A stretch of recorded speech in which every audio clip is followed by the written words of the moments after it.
Muy buenas, soy Adrián Susudio y esto es Charlando con Libros. Hoy tenemos de nuevo aquí a Marcos Vázquez de Fitness Revolucionario. ¿Qué tal, Marcos? Bienvenido de nuevo. De nuevo, aquí estamos. Un placer seguir la conversación contigo. Vamos a hablar de muchos libros. Me gustaría empezar directo a preguntarte Ujú. primero. Mira, no sé por dónde empezar. Mira, bueno, antes de nada, ¿nos podrías explicar un poco para el que aún, a lo mejor haya alguien que no te conoce, brevemente tu trayectoria o quién es Marcos Vázquez? Sí que es un divulgador de salud a nivel muy amplio, pero bueno, tú sabes mejor, ¿no? ¿Puedes explicarnos un poquito? A ver, versión muy resumida, porque esta pregunta depende de quién me la haga y en qué contexto, ¿no? Pero bueno, soy más conocido por haber creado el proyecto de Fitness Revolucionario hace ya 12 años. Llevo ya, soy un dinosaurio ya de la divulgación. Y como bien decías, mi enfoque es muy amplio, ¿no? Se habla mucho ahora de este concepto de la polimatía. Yo, desde la humildad, me considero un polímata en el sentido de que, como comentábamos en la charla previa, yo realmente soy ingeniero de formación, que creo que te da unas bases muy buenas para después explorar cualquier cosa. Y yo no sabría si me gusta más la nutrición, el entrenamiento, me gusta todo, o sea, la psicología, todo me gusta, ¿no? Y creo que tiene todo el sentido del mundo explorar también el ser humano, lo que somos, con esta perspectiva. Al final nos encanta trocearnos, ¿no? Y tú estudias solo deporte, pero para el rendimiento, tú deporte, pero solo para la rehabilitación, tu nutrición, pero tu psicología, tú cuando yo creo que al final esas fronteras del conocimiento, por un lado, tienen sentido, por supuesto, nos ayudan a ordenar las cosas, que hablábamos la otra vez de ordenar, ¿no? Pero creo que también rompemos un poco esa unidad de lo que somos. Todo está conectado en el cuerpo, no existen esas divisiones, son artificiales, ¿no? Bueno, pues yo creo que he sido capaz de crear quizás conexiones entre campos distintos, de poner ideas nuevas encima de la mesa de la salud. También incluso he adentrado con el libro Invicto, que ha tenido pues mucho impacto en temas más de filosofía, ¿no? De combinar filosofía estoica con psicología moderna. Y es lo que hago, es lo que disfruto, o sea, leer, que tiene mucho que ver con lo que estamos hablando hoy, ¿no? Sobre libros, leer, investigar y después intentar las cosas que me ayudan a mí en lo personal, pues intentar sintetizarlas y divulgarlas de manera que sean útiles para la gente. Es un poco a lo que me dedico. Entonces decías que llevas 12 años divulgando. Para mí eres el divulgador que más tiempo llevo siguiendo. O sea, Qué bien. no sé si entre 10 o 11 años. Pues ya desde el principio entonces, pues muchas gracias por ser ahí Sí, un veterano. imagínate, sí, es que lo pensaba y cuando David Marchante estaba empezando, o sea, imagínate cuando estaba empezando a hacer los vídeos de YouTube que empezó Sí, a pillar tracción, que al poco principio, después que yo empezaría, sí, sí. pues ahí. Y me acuerdo que en los foros él estaba, era otra, cuando aún no lo había petado el fitness, por así decirlo, que tú Sí, empezaste, supiste verlo, empezaste al principio, ¿no? Cuando estaba empezando la ola o no había ni empezado, ¿no? sí. De fondo se veía que venía la ola, tú ya estabas con la tabla de surf ahí preparado, pues me acuerdo, sí, sí. Y hoy voy a darle la vuelta a la entrevista y quiero empezar por el final. Quiero empezar preguntándote libros que te hayan marcado. Luego Ujú. me gustaría hablar de tu libro, sobre todo tu último libro, el de Vive Más, porque hay muchas curiosidades que he encontrado, cosas que también a lo mejor no se han comentado en otros podcasts, porque has hecho un recorrido, estás haciendo una gira por los Sí. mejores podcasts de habla hispana. Pero para empezar me gustaría que nos explicaras libros en general o libros que te hayan a ti marcado en tu vida o que sean favoritos o que te hayas leído muchas veces. Uf. A ver, me cuesta mucho porque es tantos y tantos. Depende mucho, ¿no? O sea, libros que me hayan marcado. O sea, si nos remontamos a la infancia, libros que recuerde con mucho cariño, pues recuerdo especialmente La historia interminable, ¿no? Que me leería, pues no sé, a 7 años, 8 años, y me parecía fascinante. Además, era un libro muy distinto. Recuerdo que estaba escrito como en distintas tintas, distintos colores, ¿no? Si era el mundo de fantasía o era el mundo real, ¿no? De Bastián, creo que se llamaba el chico.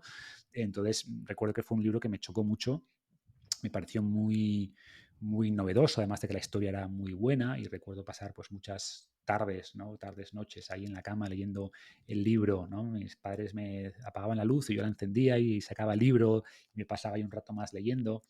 Eh, Después, ya de adolescente, recuerdo libros como me marcó bastante.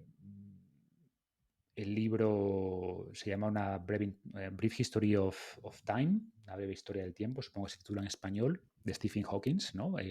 Ujú. Porque fue para mí como una introducción a conceptos que me explotaron la mente, ¿no? Pues hablaba desde, pues eso, el espacio-tiempo, agujeros negros, una forma de explicar conceptos muy, muy complejos de manera sencilla y a partir más o menos a esa edad aproximadamente descubrí también a gente como Carl Sagan, ¿no?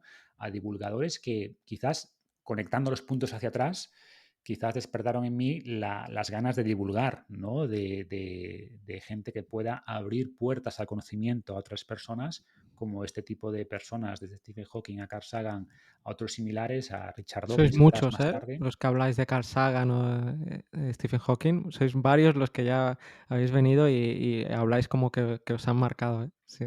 Sin duda, porque es explicar cosas complejas que desconocías, ¿no? Desde cómo funciona el universo, incluso a cosas sencillas. Yo recuerdo escuchar una vez, también hace mucho tiempo, la explicación cómo Carl Sagan explicaba lo que es un libro, ¿no? Y si te preguntan a ti, pues un libro es una serie de páginas de papel con tinta, ¿no?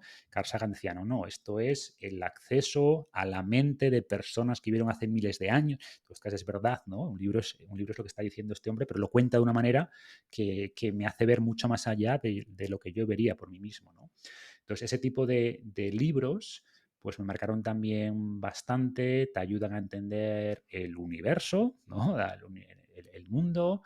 Eh, entonces, bueno, te diría ese tipo de libros, ¿no? Y más adelante, pues otros muchos, pero creo que esos libros, un poco echando la mirada atrás, ¿no? Cuando era adolescente, pues sí creo que quizás hicieron, incluso después marcaron, sin ser conscientes seguramente, ¿no?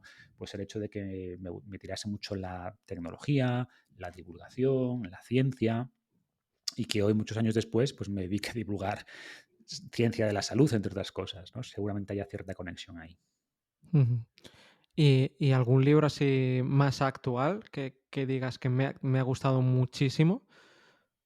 De estos, a lo mejor, no sé, 5 años o 10 años, que recuerdes, que te venga a la mente.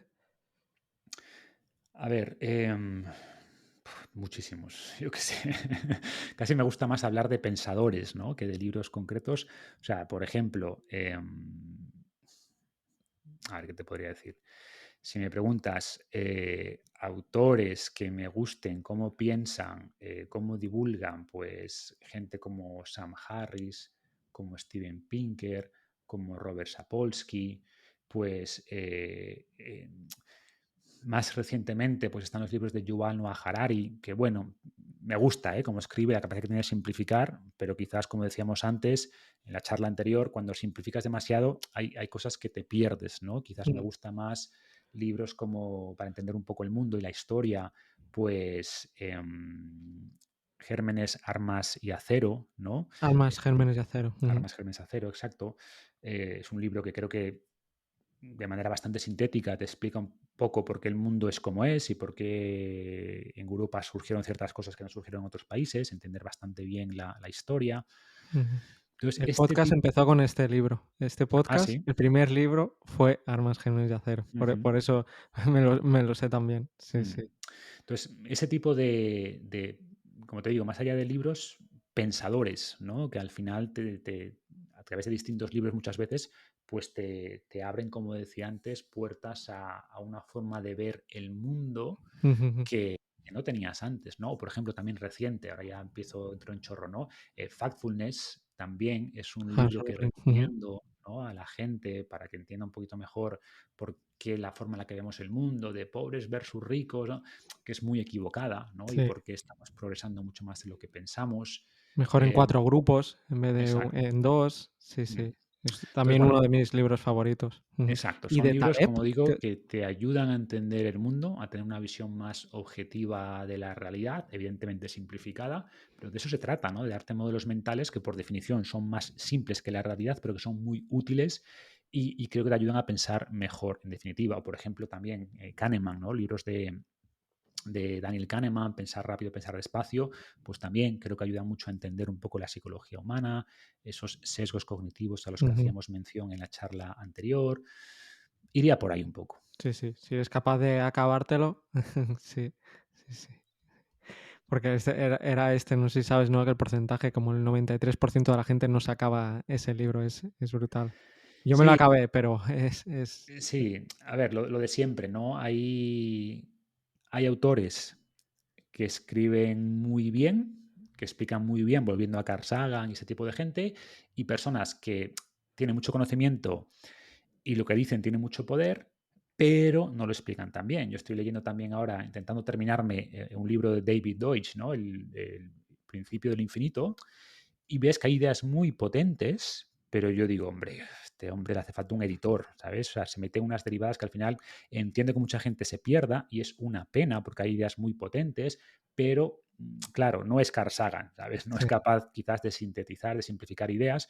Por supuesto, no puedes simplificar demasiado, o sea, no puedes escribir un libro sencillo de física cuántica, o sea, al final lo que sí. es complejo, pero sí creo que si tienes la capacidad de encontrar las analogías adecuadas, hacer las conexiones adecuadas, incluso cosas muy complejas como la física cuántica, se pueden explicar Ujú. de una manera más sencilla y gente como David Deutsch, como te digo, cuesta más Sí, conseguir sí. extraer Yo las ideas, ¿no? que en otros autores. Entonces, valoro que sepan mucho, claro que sean unos expertos de verdad, y luego creo que la capacidad de transmitir ideas complejas de manera sencilla, pues es una capacidad que pocos autores tienen. Y cuando encuentras esa combinación, mucho conocimiento y mucha capacidad de simplificar y de sintetizar, pues son las ujú. personas que hay que intentar seguir, ¿no?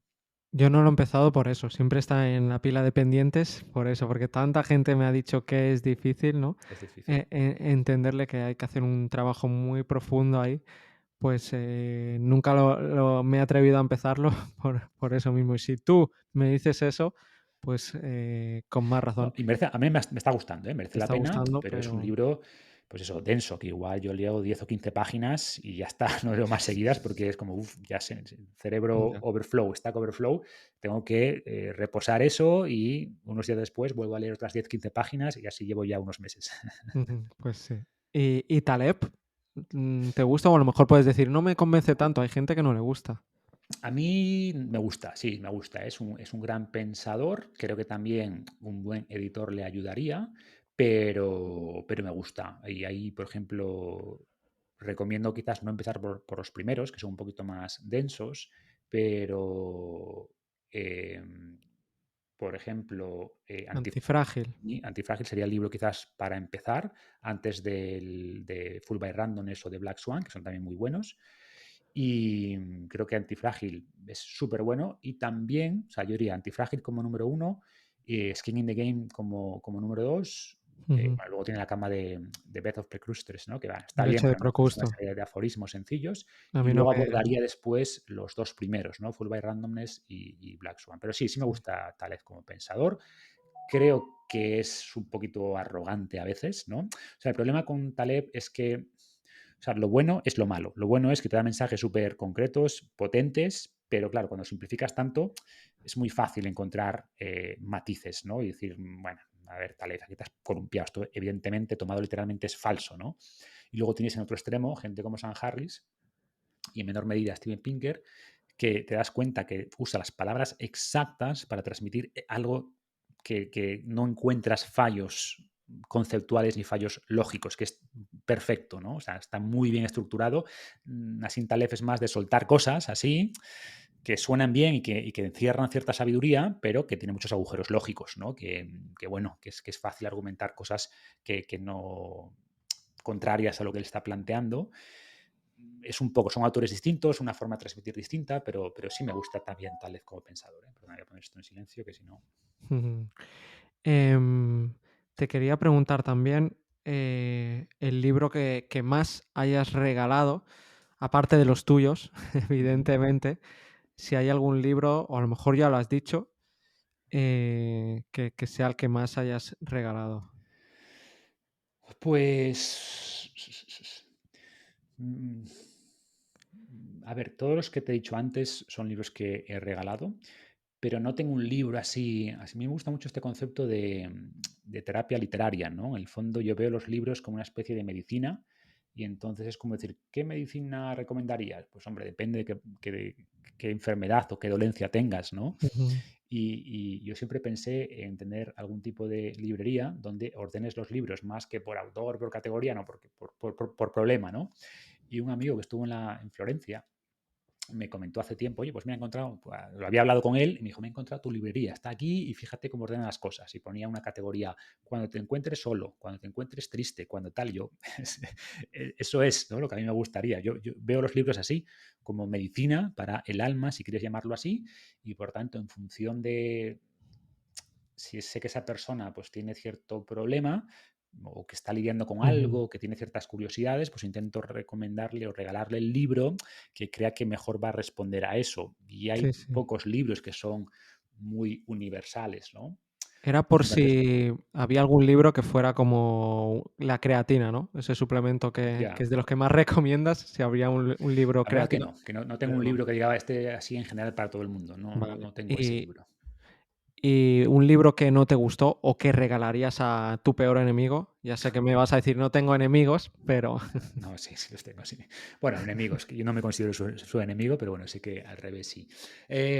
A ver, libros que, por ejemplo, no me han gustado nada o que no he podido terminar, de hecho, es siempre digo el de 100 años de soledad, ¿no? De Gabriel García Márquez, honestamente, me pareció un truño increíble, o sea, es que no creo que llegara a la tercera parte, o sea, insistía ahí cuando ves el Arcadio, buen día, y luego buen día. ya, Incluso a mí, la forma de escribir. A ver, he leído otros libros de él que sí me han gustado, ¿no? Historia de un secuestro y alguno más que sí me gustó, pero a mí este realismo mágico y frases tan largas no me gusta demasiado el estilo y me da la sensación que con ese libro además se enrolla demasiado. No sé, no me gustó, sencillamente. No digo que no sea un gran libro y lo que tú quieras, pero no conecté con él, lo intenté 2 veces y lo di por imposible. Entonces es un libro que no he terminado. pues somos 2. Yo podía haber contestado exactamente lo mismo. Todo, hasta el realismo mágico, intentarlo, el tanta Ujú. familia, luego se repite unos otros, que si el abuelo o la nieta Sí, o el sí, nieto yo está con el abuelo, unas cosas desconecté. también a veces que decías: sí, sí". No conecté con el hilo, no fui capaz. No, bueno, es que mucho hilo tampoco había, ¿no? Esa es la No lo sé, quizás al final se unía todo, que esto a veces ocurre, ¿no? Que hay muchos libros que y al final hay mm, un fin grandioso que une todas las. Puede ser, pero no ya. llegué a ese desenlace final si es que existe. Ya, no lo creo. Pero, y eso pasa, ¿no? Con muchos libros que intentas, dices, a ver si al final se arregla, ¿no? Y sigues leyendo, leyendo, o esa película, y al final dices, pues no se ha arreglado, no ha merecido la pena. A los 10 minutos tenía que haber seguido mi intuición Sí. y dejarlo.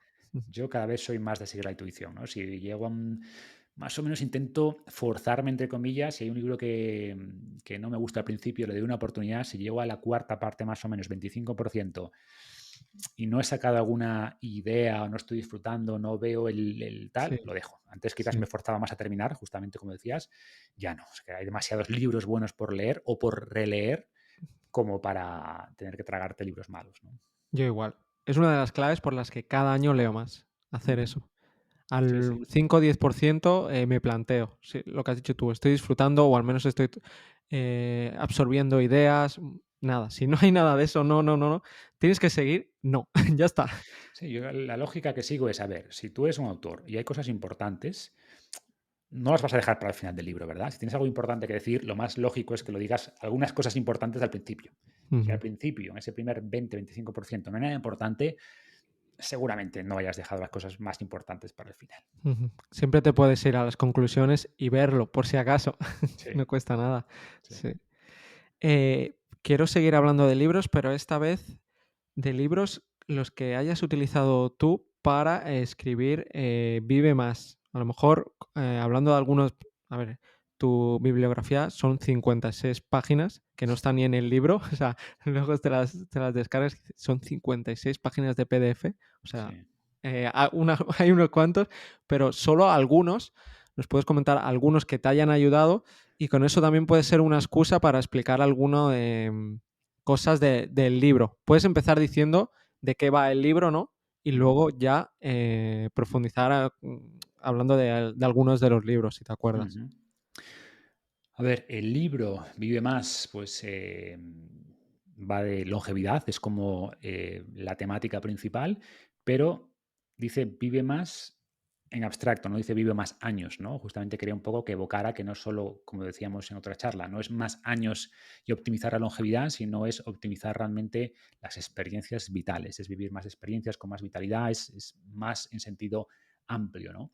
Entonces es un enfoque, lo que nos dice la evidencia científica sobre cómo vivir más, pero cómo vivir mejor, qué aspectos también psicológicos importan, incluso al final del libro, que es la parte quizás más breve, ¿no? No es un libro futurista, tecnológico, pero bueno, incluso al final del libro hay unas reflexiones sobre si podríamos ser inmortales, ¿no? Y, y sabemos que no hay en realidad ninguna ley biológica que nos obligue a envejecer y morir, no existe. Y quizás, igual que hace 100 años o 150, pensar en volar sería una fantasía, pues cosas que hoy son una fantasía, como ser inmortales, quizás no lo sea dentro de 150 años, ¿no? Pero bueno, insisto, esa parte futurista es la menor del libro, es una reflexión al final, y el resto tiene que ver con vivir más y vivir mejor. Vivir más en el futuro, más años, más longevidad, pero también vivir mejor en el presente, ¿no? Y es un libro que intenta ser ameno, de fácil lectura, pero es un libro que he intentado que sea también muy riguroso científicamente respecto a lo que nos dice la evidencia actualmente, ¿no? Y eso implica pues, que al final hay cientos y cientos de estudios, hasta el punto que cuando se lo pasé a la editorial me dijeron, mira, hay que tomar una decisión. Si ponemos, lo normal es poner las referencias al final. En tu caso, si hacemos esto, implica 60 páginas más, irnos a 300 no sé cuántas y el libro cuesta un euro y pico más por el material. Opción B, lo ponemos un PDF y al final del libro ponemos un enlace. Yo, venga, hagamos esto porque Muy la buena realidad. solución, ¿eh? O sea, realmente me parece muy buena solución. Yo creo que sí, porque al final, y ojo, hay gente que me ha escrito, oye, es que no has puesto referencias. Y yo, sí, están puestas, pero está en otra parte, ¿no? Está el enlace. Eso indica que hay gente que se las lee, pero son uno de cada 100. Entonces, estás obligando al 99% de la gente que no se va a mirar las referencias a, punto uno, pagar un euro y medio más, tener un libro más gordo, más pesado, para 1% de la gente, que al final no es que estés perjudicando a ese 1%, simplemente van a la web y se lo descargan, ¿no? Ujú. Entonces, Y la digamos que, sorpresa, porque cuando te lo descargas y ves que son 56 páginas, a mí fue alucinas, eso es un factor más. como te decía, ¿no? Para mí es importante lograr ese equilibrio, que sea ameno y que se lea ágilmente, no que sea libre como los de David Deutsch, que sea riguroso, pero que sea sencillo, ¿no? O sea, que sea ese equilibrio, que Ujú. sea fácil de leer y sea ameno idealmente y que te lo pases bien leyendo y que Lo encuentres has historias conseguido, curiosas, o sea, lo has pero que conseguido. sea que cada argumento que está en el libro, cada recomendación que esté basada en estudios, ¿no? Y volviendo a tu pregunta de qué libros, es que cuando hay temas que domino más, son mucho menos libros que papers, ¿no? O sea, al final, cuando intento ir a un campo nuevo, sí que me gusta más libros, creo que tiene sentido empezar con libros, ¿no? De autores reconocidos en ese campo y luego ir a la bibliografía de esos libros para profundizar. Cuando es un campo que dominas más, es raro que encuentres cosas nuevas en los libros, ¿no? Ujú. Pero, por ejemplo, por darte algunos, para quien quiera profundizar, le guste el tema este de la longevidad y tal, pues, por ejemplo, ahora está muy de moda el libro de Outlive, que creo que no está en español todavía, de Peter Attia, que bueno, salió cuando yo tenía ya el libro al 90% y yo decía, ostras, espero que no se parezca mucho porque la gente va a pensar que le copié, cuando en realidad yo ya tenía casi todo escrito cuando salió, ¿no? Y no, o sea, la verdad es que no tiene mucho que ver. El libro de Peter me gusta, yo a Peter Attia lo sigo desde hace muchos años, pero es un enfoque mucho más médico, ¿no? Que es interesante, bueno, que es lógico porque él es médico, que es interesante, pero no es el estilo. Para mí es un libro un poquito más duro, que te habla mucho más de, pues, esto, riesgo cardiovascular, estas pruebas para prevenir el cáncer, aquí. Es un libro, como digo, más médico y mi enfoque no es médico, es mucho más basado en hábitos, que es lo que yo realmente divulgo, que tiene, por supuesto, hablo de genes y de terapias y de tal, sí, pero no es el foco del libro, ¿no? O él, por ejemplo, no entró prácticamente nada en nutrición, prácticamente nada en suplementación, que yo sí le he dado más importancia en el libro, pero como te diría, quien quiera profundizar, el libro de Peter Attia es bastante reconocido y está yendo muy bien en el ámbito de longevidad. Hay otros divulgadores como Andrew Steele, que tiene un libro que se llama Ageless, que también está razonablemente bien.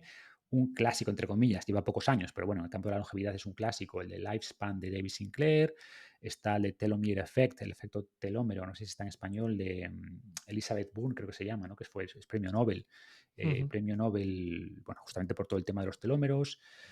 Hay un libro que se llama, que no me acuerdo cómo se llama, Age Better, creo que se titula, de Nir Barsilai, que está haciendo el estudio ahora de Tame, ¿no? De la metformina. Entonces, bueno, digamos que estos son algunos de los libros. Bueno, Walter Longo, que también entrevisté en el podcast, que también tiene algunos libros sobre longevidad, muy orientados al ayuno como estrategia. Todos estos libros y varios más, pues son libros que leí en el proceso de escribir mi libro, Vive Más, pero como te digo, soy mucho más de, vale, leerme las ideas del libro y luego ir a la bibliografía para ir un poco a las fuentes, ¿no? Y también eso te ayuda muchas veces porque hay libros que tienen muchas referencias, pero luego cuando empiezas a ver las referencias y lo que el autor escribe en el libro, dices, oye, esto no casa, ¿sabes? Pues pones aquí dices una cosa o una recomendación, te apoyas en este paper o en estos estudios y realmente no hay mucho match, ¿no? ujú. Esto me O el pasó, no quiero. estudio no es que sea muy no está muy bien O no hecho es un buen o estudio, que también sí, ocurre, por supuesto, o muchas veces directamente no es lo mismo, o no es aplicable. Por ejemplo, hice una crítica hace tiempo, que aquí me llovieron bastantes críticas a mí, porque hay mucha gente que lo defiende a muerte, el libro este de la revolución de la glucosa, que a ver, que no es un mal libro, ¿vale? Hay libros muchísimo peores. Pero cuando hace recomendaciones a personas sanas, luego ves los estudios en los que se basa y casi todos son en personas diabéticas. Entonces, claro, no puedes sacar conclusiones para una persona sana con buen control glucémico sobre un estudio en diabéticos, porque no es lo mismo, o sea, son claro que cosas no. distintas, ¿no? Tienes que haber estudios en población sana para hacer recomendaciones para personas sanas. Si haces un libro para diabéticos, por supuesto, haz un libro basado en estudios en diabéticos. Entonces, esto ocurre a veces, ¿no?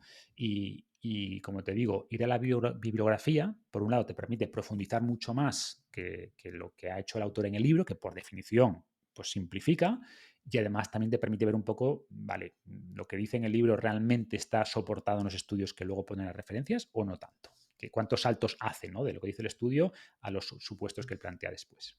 Ujú. Me surge una duda, porque de lo que hablas está aún se está investigando muchísimo.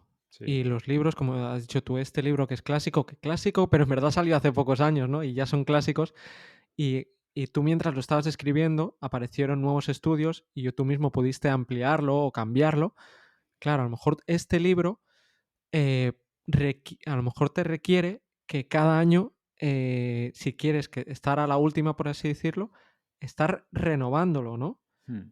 Porque no es como el de Invicto, el de Invicto es muy Claro, diferente, ¿no? sí, es un libro de Entonces, evergreen, ¿no? claro, eso, Sí y no. A ver, hay una parte, la parte que está más basada en hábitos, no, pues claro, a esa ver, no, ya, ya. lo que es lo que es, ¿no? Y que la actividad física es muy buena. Lo que sí puede ocurrir, por supuesto, es que dentro de unos años, con más estudios, podamos afinar un poco más los protocolos, ¿no? Que cuando yo digo, pues estas horas a la semana, este tipo de actividad física, que dentro de unos años diga, oye, que en realidad me decía el 20% yo qué sé, de zona 2 en realidad parece que el óptimo es el 25%, que cuando decíamos que el óptimo de fuerza es tanto, pues quizás un poquito más o un poquito Ya. menos. Eso seguro, ¿no? Que podamos afinar un poquito más los protocolos. Eso sí creo que va a ocurrir con más estudios y más gente en distintas poblaciones. Podremos ser más específicos y ahora son recomendaciones un poquito más generales. Entonces creo que el progreso de la evidencia científica va a hacer que podamos afinar más, punto uno, y personalizar más, ¿no? Pasar de recomendaciones que ahora son un poquito más generales a, vale, pero en función de tu edad o de tu genética, que podamos hacer recomendaciones más específicas. Creo que sí, pero que hacer ejercicio es bueno y que comer alimentos frescos, mínimamente procesados y tal también, eso te digo que no va a cambiar en los No, no. próximos cientos o miles de años, ¿no? O ¿Qué ocurre? Que suplementos, esa cuando... parte sí, que habrán suplementos nuevos o Eso algunos iba a decir, eso que iba a se decir, hablan, que a lo eso iba a mejor se decir. demuestra que no, no, o lo que pasó con los telómeros, que se le daba tanta importancia y luego se Justo. descubrió, claro. Exacto. Lo que es la parte, por ejemplo, de las claves del envejecimiento, pues eso va a cambiar, ¿no? De hecho, cambió. Yo tenía ya mi capítulo de las 9 claves del envejecimiento ya listas y luego de repente el año pasado, Carlos López Otín y colaboradores sacan nuevas claves. Ya me obligas justo a cambiar, ¿no? Porque sacaron pues la inflamación crónica de bajo grado, que yo ya la mencionaba, ¿eh?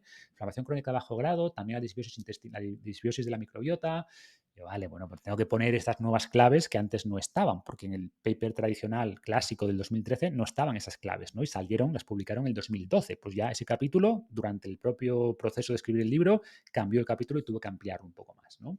Y luego lo que decías, cuando hablamos ya de suplementos, eso sin duda va a cambiar. Algunos suplementos que yo pongo en el libro, pues se va a demostrar que yo pongo como en dudas, seguramente sabe que no sirven para nada, y suplementos que a día de hoy no contemplamos, quizás en 5 o 10 años, sí sean suplementos relevantes, ¿no?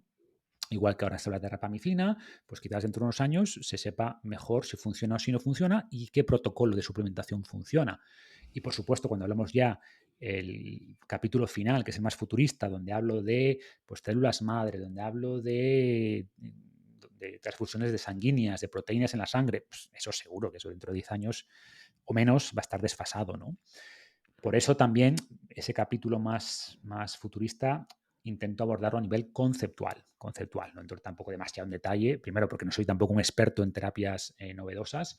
Es un poquito más conceptual de cómo pensar en la inmortalidad, pero todo lo que sea terapias específicas, desde luego en 5 o 10 años va a quedar totalmente desactualizado.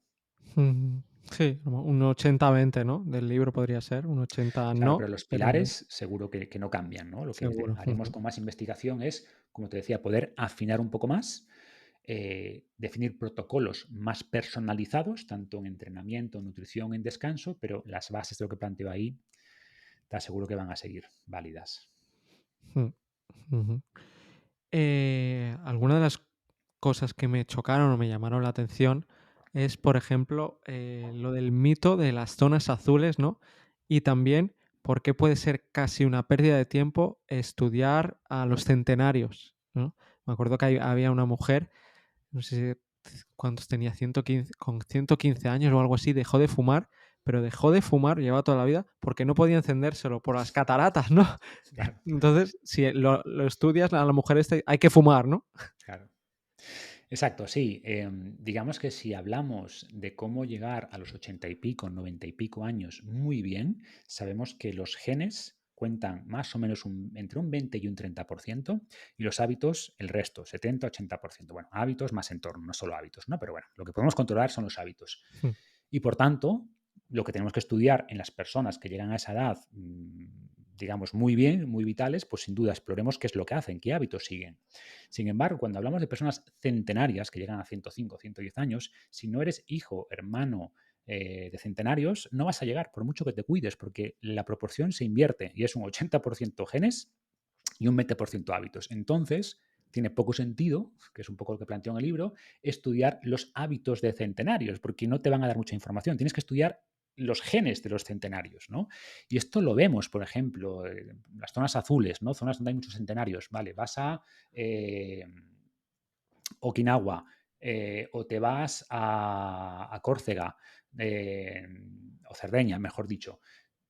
Vale, Cerdeña hay muchos centenarios, vale, pero ¿están distribuidos igualmente por Cerdeña? No. Te das cuenta que algunos pueblos, familias, hay unas familias de centenarios, pero en otro pueblo cercano, misma comida, mismo sol, mismo clima, misma cultura, pues no hay tantos centenarios. Bueno, pero es porque es Cerdeña o es porque en este pueblo hay una familia de centenarios y en las islas, evidentemente, hay mucha más concentración.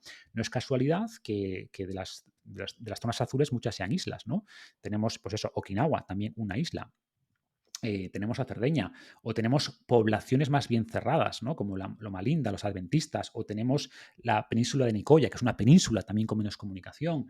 No es casualidad, ¿no? mm, Entonces, insisto, no son todos los centenarios en Cerdeña, se concentran en ciertas zonas. Entonces, te das cuenta, incluso en el documental que salió hace poco de Vivir 100 años, ¿no? Del autor de las zonas azules, pues te das cuenta que las cosas que dice hay mucho overfitting, ¿no? O sea, vamos a ver qué hacen estos, sacar cosas comunes, pero te das cuenta que hay muchas poblaciones que hacen lo mismo y que no viven tanto, y al revés, que hay poblaciones que viven tanto o más y que no hacen esas cosas, ¿no? Y muchos centenarios son fumadores.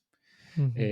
La persona más longeva del mundo, Jane Calment, fumó hasta sus últimos años, o creo que se llamaba Susan Sullivan, que también fumó hasta toda su vida y decía que los doctores que le habían recomendado dejar de fumar se habían muerto hacía mucho tiempo, ¿no?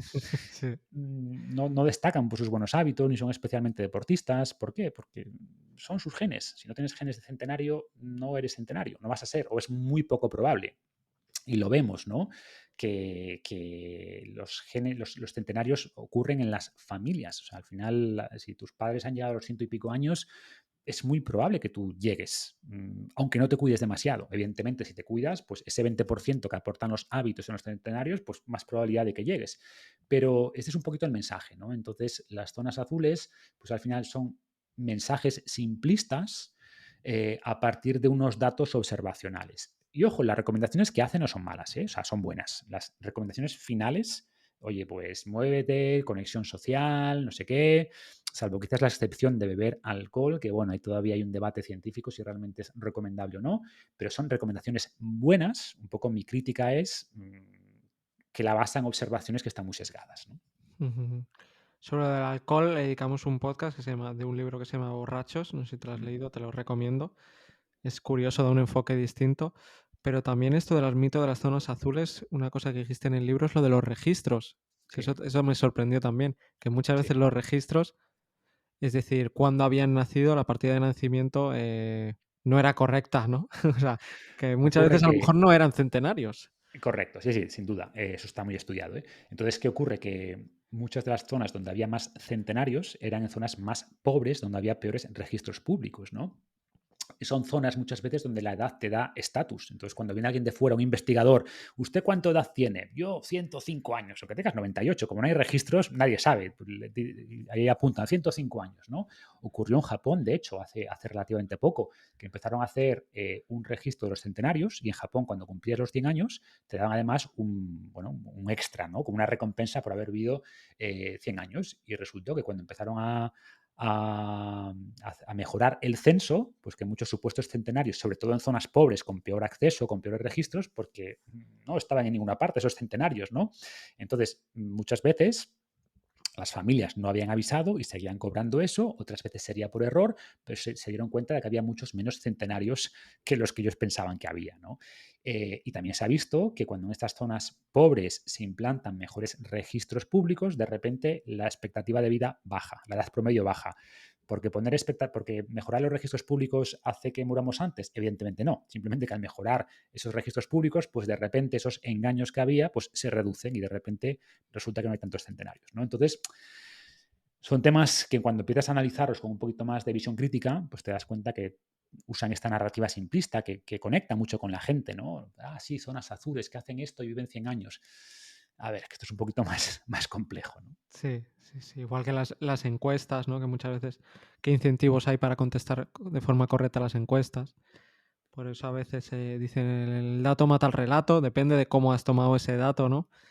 También hay otro libro que hicimos un podcast que se llama Todo el mundo miente, no sé si lo conoces, y habla precisamente de esto. Está muy en contra de las encuestas y está más a favor, por ejemplo, de buscar datos en las búsquedas de Google, que dice que en las búsquedas de Google, en el buscador, la gente es más sincera porque tiene el incentivo de Claro. ser sincero. Claro, es que... Claro, tú en la encuesta, a ver, en la encuesta lo que respondes es muchas veces lo que quieres que los demás piensen de ti o lo que tú mismo quieres pensar de ti, ¿no? Y Sí. muchas veces ni siquiera a veces directamente estás intentando engañar. Y otras veces no intentas engañar, simplemente respondes lo que tu mejor versión haría, que es distinto a lo que tu versión normal hace en su día a día, ¿no? Entonces inconscientemente dices otras cosas que no son verdad. Y al final por eso es mucho mejor observar el comportamiento, cómo se comporta la gente, nos da mucha información, mucha más información que lo que dicen, ¿no? O sea, cómo te comportas es un mejor reflejo de tus valores que lo que pones en una encuesta, por supuesto. Sí, sí. También la hipótesis de la abuela, eso también me encantó, porque el ser humano es de los pocos animales que tenemos abuelos, ¿no? Es Ujú, decir, ujú. durante muchos años ya no se pueden reproducir, ¿no? Muchos animales se reproducen y al poco mueren, ¿no? Claro. Quien haya leído pues, a Richard Dawkins, ¿no? El gen egoísta, se da cuenta que al final las personas somos simplemente vehículos en manos de los genes. Al final, eh, a la selección natural los individuos le da igual, incluso las especies le da igual. Si hay un gen que está en múltiples especies, a la selección natural lo que le importa es el gen, ¿no? De ahí el concepto de gen egoísta. Y por tanto, parece en la mayoría de animales, la inmensa mayoría, pues cuando un animal deja de ser fértil, pues se muere, ¿no? O sea, que la muerte está muy cerca del final de la edad fértil, lo cual tiene sentido. Si ese animal ya no se puede reproducir, pues va a estar consumiendo recursos de otros animales que con genes que sí se pueden reproducir. Por tanto, para sus genes, lo mejor que pueden hacer es, oye, este animal que se muera, pero yo ya me he reproducido y por tanto ya he logrado estar en la carrera hacia adelante que siguen los genes, ¿no?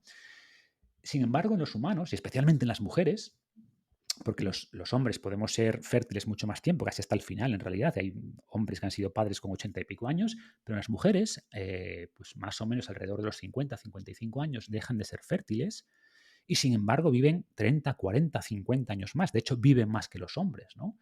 Y esto, pues desde el punto de vista evolutivo, parecía un poco que no cuadraba con esta idea del gen egoísta. Oye, ¿qué sentido tiene que una persona, que una mujer viva 40 años sin ser fértil, que no está, que está aportando realmente? Bueno, cuando es madre, todavía, porque está cuidando la descendencia, pero cuando es ya abuela, cuando ya sus nietos tienen su madre, bueno, pues se ha visto que tiene sentido y se ha visto que en las sociedades en las que evolucionamos, incluso en las sociedades relativamente recientes, las personas con abuelos viven más que las personas que no tienen abuelos, porque los abuelos juegan un papel muy importante de apoyo a los padres, porque criar hijos, criar pequeños humanos es mucho más complicado que criar otro tipo de animales, y además los abuelos transmiten no solo cuidados directos, sino también sabiduría. Y por tanto tiene sentido que los niños que tienen abuelos, y sobre todo si nos remontamos varias decenas de miles de años, pero también ahora muchos padres están muy agradecidos de tener abuelos, pues esos niños sobrevivían más y por tanto esos genes que comparten los niños con los abuelos tenían más posibilidades de transmitirse. De alguna manera la selección natural extendió la vida, sobre todo de las mujeres, para que fueran capaces de cuidar o de transmitir esos cuidados y esa sabiduría a los nietos, ¿no? Y entonces esta hipótesis, digo que es hipótesis porque todo esto pues tiene distintas formas de verlo, ¿no? Pero todo tiene sentido. O sea, cuadra la teoría con la observación que vemos. Por ejemplo, si no viéramos que los niños con abuelos en múltiples comunidades ancestrales o en hasta hace relativamente poco vivían más, diríamos, vale, la teoría está muy bien, pero no cuadra, ¿no? Pero si cuadra la teoría con la observación que vemos, pues seguramente esta hipótesis de la abuela tenga sentido y explique esta anomalía evolutiva que es vivir durante muchas décadas después de dejar de ser fértil. También un capítulo que me gustó en especial es el de cómo vemos la vejez, cómo Mm. afecta el concepto de la vejez, ¿no? O de envejecer, cómo nos puede afectar en cómo luego vivirla, ¿no? Claro, y esto, a ver, es un libro, o sea, perdón, un capítulo que lo dejé para el final porque no estaba seguro de escribirlo porque era el que menos conocía, ¿no? Me Y sorprendió, ¿eh? todos, Para ti, o sea, conociéndote, habiendo leído otros, me sorprendió, me gustó, ¿eh? Pero me claro, sorprendió.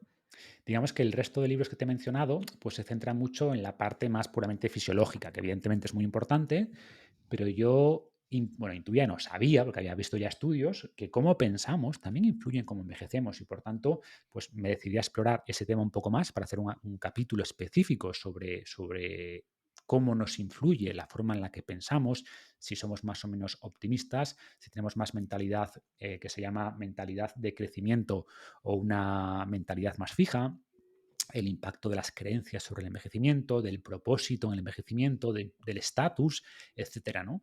Entonces, en ese capítulo, pues exploro un poco esto y un poco las conclusiones es que todo esto influye bastante, que podemos regular la velocidad a la que envejecemos con la mente. No es que podamos decidir no morir, pero es muy curioso que vemos estudios, por ejemplo, que nos dicen que mucha más gente murió en enero del 2000 que en diciembre del 99. ¿Por qué? Porque la gente quería vivir un año más, quería llegar al milenio, ¿no?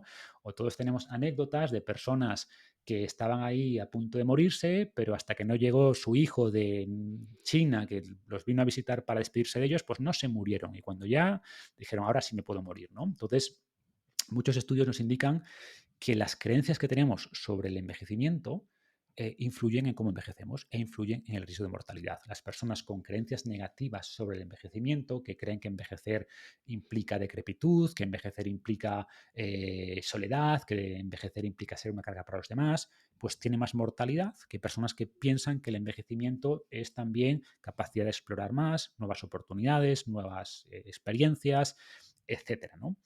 Y además conocemos a día de hoy algunos de los mecanismos por los que esto ocurre, ¿no? Por ejemplo, este tipo de pensamientos negativos sobre el envejecimiento eleva el cortisol, eleva el estrés, eleva la inflamación crónica de bajo grado. Es decir, no solo tenemos la evidencia que nos dice que este tipo de creencias tiene un impacto positivo o negativo en función del tipo de creencias, sino que conocemos los mecanismos fisiológicos que conectan, ¿no?, la parte más psicológica o mental con la parte más fisiológica. Entonces, es un tema súper interesante. Sí, sí, totalmente. Quería hacerte una última pregunta del libro. Bueno, tengo muchísimas, muchas curiosidades, pero bueno, una última. Es la de, ¿perdemos mucho músculo por culpa de la edad? ¿Por culpa de simplemente de cumplir años? Claro, cuando empiezas a ver papers, pues empiezas a sacar las conclusiones que ves en muchos congresos médicos, ¿no? Que a partir de los 30, cada década después de los 30, pierdes entre un 5 y un 8% de la masa muscular cada año y no sé qué porcentaje de la masa ósea. Pero claro, eso es un promedio y es un promedio de la gente que no entrena, que no hace actividad física, que por desgracia es la mayoría, ¿no? Pero era la norma, pues cuando ves, hablas o escuchas o lees sobre envejecimiento y lees los papers, estas son las medias. Pero lo que nos dicen estudios más recientes es que eso es un proceso perfectamente evitable. Es decir, no es un destino, pues envejezco, pierdo músculo. No, pierdes músculo al envejecer si dejas de usar ese músculo, que por desgracia es lo que hace la mayoría, ¿no? Sin embargo, cuando empezamos a analizar la masa muscular y ósea de atletas de 70, 80 años que han seguido entrenando toda la vida a buen nivel, pues te ves que hay diferencias muy pequeñas con sujetos de 35, 40 años, ¿no? Y la conclusión de todo esto es que perdemos mucho más músculo y mucha más fuerza y mucha más capacidad vital por dejar de usarla que por cumplir años, ¿no? Y creo que este es un mensaje muy empoderador en el sentido de que no tenemos, entre comillas, que resignarnos o asumir que cada año que pasa vamos a perder más masa muscular y más función porque no tiene por qué ser así. Ojo, evidentemente va a haber un descenso, es inevitable, ¿no? Pero lo que buscamos es que ese descenso sea muy lento, que esa edad biológica de la que hablo en el libro pues descienda o avance lentamente, que tu vitalidad descienda lentamente y que al final haya una bajada rápida, ¿no? En el libro yo propongo tres objetivos. Si vemos la curva de vitalidad como algo que está muy elevado, tu máximo a los 20 y pico, 30 años, ¿no? Y que luego va bajando gradualmente hasta que llega a cero, que es cuando te mueres. Y además hay un punto que si cruzas la curva, o la línea, perdón, el umbral de incapacidad, pues ya dejas de poder valerte por ti mismo. Pues en vez de que sea un descenso así, que es como la mayoría, punto uno, que seas capaz de elevarlo cuando eres joven, si eres capaz de construir más músculo, más masa ósea cuando eres joven, pues ya estás elevando tu curva de vitalidad, vas a partir de un nivel superior. Después hacer que esta curva se cuadre, es decir, que en vez de bajar así, que estés muy bien hasta el final, ¿no? Y que luego de repente te mueras de una neumonía que pillaste escalando el monte Fuji con 88 años, ¿no? De repente te mueras. No que sea un descenso y tal, cruzas el umbral de incapacidad, te meten en la residencia tus últimos 5 años, no, no. Que baje lentamente, que estés muy bien hasta el final y ya, pues eso, una neumonía, un accidente, lo que sea, boom, te mueres, ¿no? O Ujú. sea, y luego además que te mueras un poquito más adelante, es decir, que en vez de morirte a los 82, te mueras a los 89. Buscamos eso, elevar, alargar, ¿no? Que ocurra más adelante y sobre todo cuadrar, o sea, que evitar esos últimos años que son esos últimos años de decrepitud, de incapacidad, que es a lo que la gente tiene más miedo. La gente tiene más miedo a perder su humanidad que a perder su vida. Me sorprendió cuando hablaba con gente, ¿no? Sobre el libro, estoy escribiendo sobre longevidad. Uy, es que no quiero vivir muchos años, porque claro, ¿y por qué no quieren vivir muchos años? Porque se imaginan eso, se imaginan que sus últimos años van a ser años malos, van a ser años de incapacidad, años de dependencia, y el mensaje es no tiene por qué ser así. O sea, si te mantienes con vitalidad, si sigues haciendo actividad física, entrenando tu fuerza, tu capacidad aeróbica, no vas a perder masa muscular y masa ósea hasta el punto de que no vas a poder valerte por ti mismo. No va a ocurrir, es algo prevenible, no es un destino. Ujú. Muy, muy buen mensaje final. Y ahora solo la última pregunta que hago siempre es, ¿a quién te gustaría que invitara al podcast? A lo mejor si dices a alguien ya ha venido, ¿no? Porque dentro de poco, bueno, hay 90 y pico episodios ya, o sea que ¿Has hablado con a Val Muñoz de Bustillo de Polímatas? ¿Lo has entrevistado? va a venir dentro de poco. Ujú. Ah, pues quiero escuchar esa charla, porque, a ver, estaba pensando ahora, a ver, gente que de mi entorno que lea mucho, pues para mí es un gran candidato, ¿no? O sea, tiene su biblioteca además de polímatas, entonces creo que hablar con él de libros, creo que va a ser una buena charla. Muy bien, pues mira, justo el anterior invitado dijo la misma persona, habéis Ah, sí. coincidido. Sí, Pues mira, claro, sí. bueno, si está, en mi cabeza cuando me haces esa pregunta, si me la hiciera otra persona, sería otro candidato, pero en este contexto, ¿no? Pienso libros, libros, libros, y la primera persona que me vino a la mente fue Val. Muy bien. Pues nada, Marcos, muchísimas gracias por haber venido. Me lo he pasado genial. Ha sido nada, un sueño cumplido, un retos en la vida, Hombre, pues charlar contigo. Em, y nada, que muchísimas gracias por todo.